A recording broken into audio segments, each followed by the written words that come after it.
그때 예수님께서 티로 지역을 떠나 시돈을 거쳐 데카폴리스 지역 한가운데를 가로질러 갈릴레아 호수로 돌아오셨다. 그러자 사람들이 귀먹고 말 더듬는 이를 예수님께 데리고 와서 그에게 손을 얹어 주십사고 청하였다. 예수님께서는 그를 군중에게서 따로 데리고 나가셔서 당신 손가락을 그의 두 귀에 넣으셨다가 침을 발라 그의 혀에 손을 대셨다.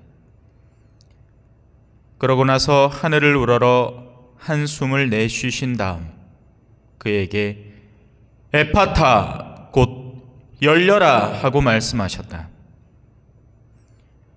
그러자 곧바로 그의 귀가 열리고 묶인 혀가 풀려서 말을 제대로 하게 되었다. 예수님께서는 이 일을 아무에게도 말하지 말라고 그들에게 분부하셨다.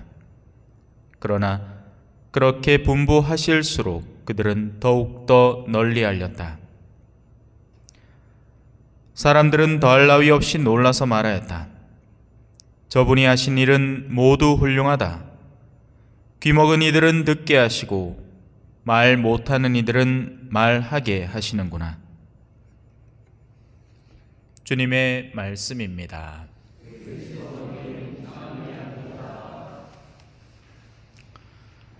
찬미 예수님, 치유의 순서가 있습니다. 귀가 풀려야 혀도 풀립니다. 제대로 들어야 말을 하게 되죠. 사실 벙어리 가운데 어떤 벙어리들은 못 들어서 어버버 하는 사람도 있습니다. 듣는 게 없으니까 그걸 어떻게 발성을 해야 하는지, 발성기관이 심지어 제대로 달려있더라도 말을 못하는 거죠. 그래서 예수님은 먼저 그의 귀를 열어주시고 그리고 혀를 풀어주십니다. 우리가 어떤 데 목소리를 기울이고 있는가에 따라서 거기에서 얻어지는 것을 말하기도 합니다. 우리의 영혼은 다들 거울 같아서 내가 먹는 것, 내가 영적으로 먹는 대상들을 내 내면에 채워서 그걸 바탕으로 말을 하게 됩니다. 살리려는 사람의 목소리를 계속 듣는 사람은 그도 나가서 다른 일을 살리게 되고요. 누군가를 죽이려는 사람의 목소리를 계속 듣는 사람은 그도 나가서 똑같은 이야기를 하죠. 지금 정치판이 그렇지 않습니까? 그죠? 서로 죽이자고 난리니 말하는 것도 서로 죽이자고 난립니다. 그 중에 살리자는 말이 어디 있습니까 도대체? 정말 살리자고 하는 겁니까? 서로 죽이고 싶어서 난리죠. 그래서 귀를 잘 기울여야 됩니다. 그런 소식들만 24시간 듣고 있는데 어찌 내 마음에서 더러운 소리가 안 나오겠습니까? 하루 중에 잠시라도 성경을 진정으로 읽고 묵상하는 시간 자기 전에라도 가지시기를 부탁드리겠습니다. 자, 이제 일독서로 들어옵시다. 제가 지금까지 설명한 내용들의 훌륭한 예가 나옵니다. 그죠? 뱀이 등장합니다. 오늘로써 이 본당에서 이 뱀에 대한 이야기도 마지막이 아닐까 싶습니다. 정말 간교한 동물이죠. 물론 뱀이 아니죠. 길에 기어다니는 징그러운 뱀이 아닙니다. 그죠? 영적으로 흙먼지를 먹고 사는 발에 짓밟히는 존재를 형상화해서 뱀인 겁니다. 사탄이 그와 같은 존재죠. 인간의 머리를 공격하고 싶지만 기껏해야 아킬레스건이나 물어뜯고 마는, 그리고 사람의 아들에게 자기의 머리를 밟혀버리고 마는 그런 아주 천박한 존재로 드러납니다. 그게 뱀입니다. 근데 이 뱀이 뭘 하는지 유심히 살펴볼 필요가 있습니다. 그죠? 뱀은 딴 거 안 합니다. 뱀은 질문합니다. 하지만 애시당초 질문의 의도 자체가 그릇되어 먹었죠. 뱀은 유혹자입니다. 그리고 거짓에 능합니다. 하지만 그것도 재밌는 게 상대가 뒷받쳐주지 않는데 그를 끌어당겨서 죄짓게는 못합니다. 이게 재밌는 부분이에요. 뱀은 여기저기 다니면서 꼬심발이를 하는 겁니다. 보자. 누가 하느님에 대해서 불만을 갖고 있고 지금 낙원에 두 사람 빠에 없는데 아담은 보이기에 아가 순진하고 티미해 별 생각이 없는 것 같아. 그래 자는 옆에 가고 뭔 소리를 해도 아무 반응도 없고 순진하게 대답을 하니까 자는 안 되겠고, 저 이브카는 저 하와카는 자가 보이긴 해. 마음에 뭔가 어둑한 게 보이는 것 같아. 한번 물어보자. 야, 너희는 동산에서 어떤 나무에서든지 열매를 따먹어서는 안 된다는데 정말이냐? 왜 하필 이 질문을 했을까요? 하고 많은 질문거리가 있지 않습니까? 아니, 하느님이 정말 그렇게나 후하시게 동산에 있는 모든 열매를 따먹어도 된다고 했니? 저거 먹어도 돼? 저거 먹어도 돼? 수도 없이 많은 나무들 가운데에서 부정적인 생각을 일으킬 요소를 집중적으로 공략합니다. 정말이냐? 저 나무만큼은 먹지 마라 했다는 게 사실이냐? 뱀은 거짓말을 한 적은 없습니다. 사실을 말했지만 그릇된 의도에서 말한 사실이죠. 이게 재밌는 부분입니다. 그죠? 자, 그러자 여인에게서 이제 본격적으로 악이 뿜어져 나옵니다. 참고로 이틀 전에 일독서를 봐야 됩니다. 수요일인가요? 자, 먼저 하느님의 말씀을 새겨 들어봅시다. 하느님이 과연 인간에게 무엇이라고 말했는지를 들어야 오늘 일독서의 의미가 되살아납니다. 주 하느님께서는 사람에게 이렇게 명령하셨습니다. 너는 동산에 있는 모든 나무에서 열매를 따먹어도 된다. 자, 이게 완전 축소돼 버렸죠. 뱀의 유혹으로 인해서 이 모든 좋았던 일들 전부가 아무것도 없는 것이 되어버렸습니다. 자, 이제 두 번째, 그러나 선과 악을 알게 하는 나무에서는 따먹으면 안 된다. 먹지 마라.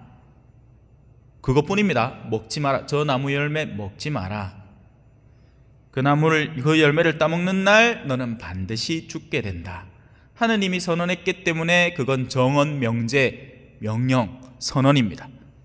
확고한 진리입니다. 그렇게 될 거다. 죽을 거다. 자, 다시 돌아와서 여자가 뭐라고 하는지 한번 들어봅시다. 우리 동산에 있는 나무 열매는 먹어도 된다. 전부 이런 거 없어요. 하느님의 선의 영역을 축소하는 겁니다. 왜 그럴까요? 여자는 저 열매를 먹고 싶은 겁니다. 저 열매를 먹고 싶어 죽겠는데 딴 거는 다 먹어서 이제 물리고 지겹고 저거를 먹고 싶은데 왜 저걸 못 먹게 하냐는 거죠. 남편하고 잘 지내고 자녀를 잘 키우고 그 남편과의 유대관계를 돈독히 하고 자녀들에게서 기쁨을 얻고 이 좋은 걸 다 놔두고 외간 남자 쳐다보는 겁니다. TV 틀어놓고는 나는 요새 미스터 트롯 이런 거 하나 틀어가 저 참 곱다. 어째 저리 잘하고 어째 저리 다정다감하고. 그런데 내 남편을 떡 보면 어때? 오징어가 하나 떡 앉아있어. 꼴 보기 싫다 이겁니다. 하나부터 열까지 다 꼴 보기 싫은 거예요. 그냥 온갖 좋은 요소들을 다 제쳐놓고 꼴 보기 싫은데 마음이 콕 박혀 있는 겁니다. 나는 이거 명품백 사고 싶은데 이 머스만은 내한테 안 사준다 이 말입니다. 그러니까 속이 상해갖고 지금 막 천불이 날 것 같아요. 그런데 옆불떼기 아줌마가 와가지고 야, 요새 남편하고 잘 지내나? 이 여자는 또 이 집이 잘 지내는 꼴을 못 보는 사람이에요. 근데 겉으로는 아주 선한 척 와가지고는 염려해 주는 척. 요새 별일 없나? 딴 거 아닙니다. 비밀을 캐가지고 그 비밀을 또 딴 데 가서 썰 풀고 싶은 거예요. 이 집 조용하나 저 집 조용하나 들쑤시고 다니는 겁니다. 그런 사람들 있죠? 있습니다. 여인네들 가운데 일 없어가지고 이 집 돌아다니고 저 집 돌아다니면서 정복해가지고 자기가 모든 소문의 원천지가 되는 거예요. 그리고는 여기다 흩뿌리고 저기다 뿌립니다. 여기 여자가 말합니다. 동산 한가운데 있는 나무 열매만은 너희가 죽지 않으려거든 먹지도 만지지도 마라 카더라. 하느님이 언제 만지지 마라고 했나요? 그런 적 없습니다. 먹지 마라고 했습니다. 왜? 너희가 죽으니까. 너희를 보호하기 위함이다. 내 사랑이다. 너희가 자유롭게 뭐든지 하고 싶은 걸 다 하는 건 자유가 아니다.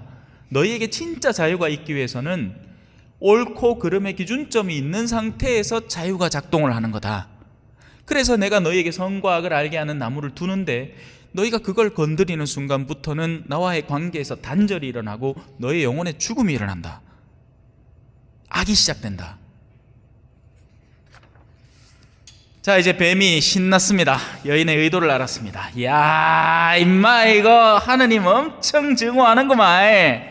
속에 막 하느님에 대한 거부감이 잔뜩 들었는 게 이제 드러나는 걸. 야, 너희는 결코 죽지 않는다. 이제 본격적으로 거짓과 속임이 시작됩니다. 하느님이 분명히 죽는다 했는데 이제 거짓의 아비인 이 사탄이, 뱀이 안 죽는다고 합니다. 죄지어도 별일 없지 않느냐. 야, 죄지도 괜찮다. 별일 없다. 그 성사 지금 보지 말고 한 주 미뤘다가 보고 그 다음 주에 보고 그 다음 주에 봐라. 그러다가 그냥 성당 안 나와도 된다. 야, 다 괜찮다. 하고 싶은 거 다 해라. 죄 짓고 싶은 대로 다 지어라. 죽기 직전에 회개하면 되지. 그래 놓고는 그 기회를 안 주죠. 악마가 얼마나 영리한데, 그죠? 실컷 하느님에게서 멀게 만들고 이제 회개할 때쯤 되면 생명을 앗아가 버리면 이 사람의 행방은 바로 지옥행이 되는 겁니다. 자기로서는 영혼을 하나 타락시킨 거죠. 이 엄청난 위험성을 이제 야기시킵니다.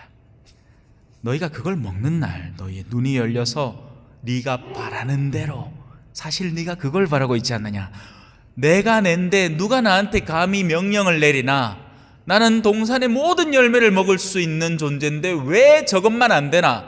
그걸 막고 있는 존재가 누군가? 그건 바로 하느님 당신 아닙니까? 당신만 내가 이길 수 있다면, 내가 하느님 위에만 설 수 있다면 세상의 그 어떤 것도 나를 가로막지 못할 텐데,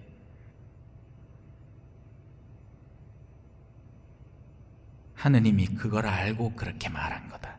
너희가 하느님보다 위대해질 것 같아서. 재밌는 게 있죠.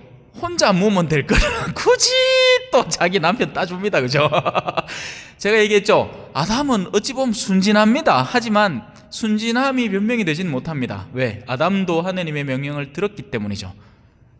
아담에게 있어서 죄는 하느님보다 자기 여인의 명령을 더 사랑한 죄입니다. 하지만 그것도 죄는 죄죠. 그러나 성경에도 나오듯이 남을 죄짓게 하는 이가 있을 터이니 그는 목에 연자매를 맺고 바다에 떨어져도 성치 않다고 하죠.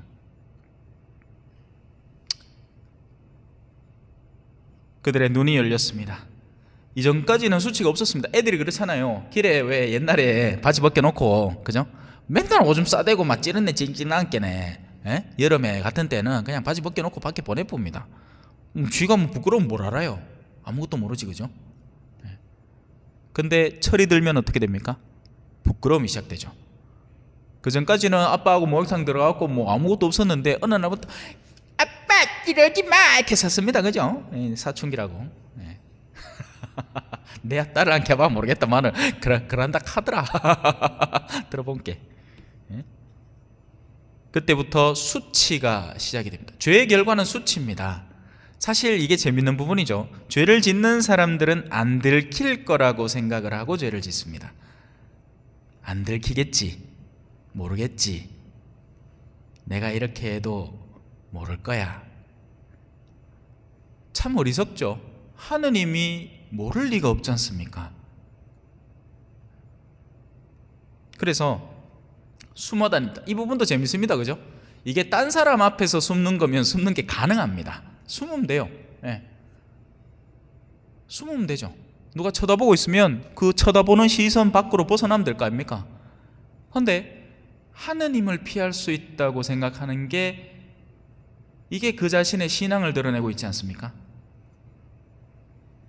수치를 모르고 살다가 나중에 어떻게 되겠습니까? 결국 죽을 거 아니에요. 그죠? 죽음 뒤에 누구를 만날까요? 모든 것을 알고 계시는 하느님과 마주하게 되는 겁니다. 그때 다가올 수치를 계산에 넣지 못하는 겁니다. 이 사람들 부끄러운 걸 알긴 알아요. 그래서 죄를 지을 때도 얘기를 못합니다. 숨기면서 죄를 짓죠. 자기 딴에는 현명하게 숨겼다고 생각을 하겠지만, 하지만 나중에 하느님 앞에 숨길 수가 없게 됩니다. 그때 그의 영혼은 어디로 도망가야 할까요?